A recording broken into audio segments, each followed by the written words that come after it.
Mercan, Ha? kalbasalarınız nerede? Bir sırağa çıktır pişiklere verdim. Onu ayıpsın. Geçen ne mi o sırağı? Bir sırağa çemet yemenlerle. Ay öyle verdim de sen iyi misin, iyi mi de?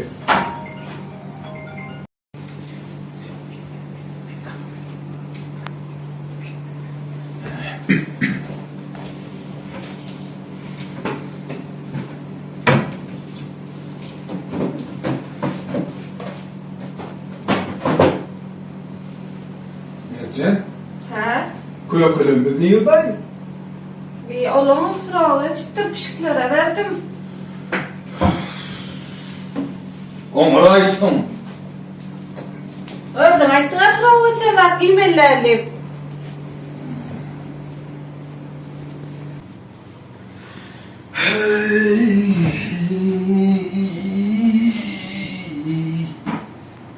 Yok. Mercan, Hop. hani ovada gecenin iyi veren tüyükleri, katıklar nerede? Bir ovada bana bir hep de onu sırağa çıktı pişiklere verdim. Bu ne sırağı geçer o? Ay, doğrular.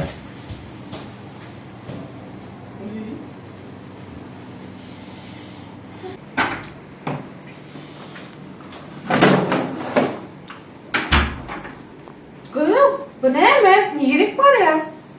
Bizim toy edenimizde ne her şey var? 12. Bir vakit sırağın geçiptir ha havam ya. Şimdi bana pişecekler karşı ya. Ben pişiklerin yanına var ya.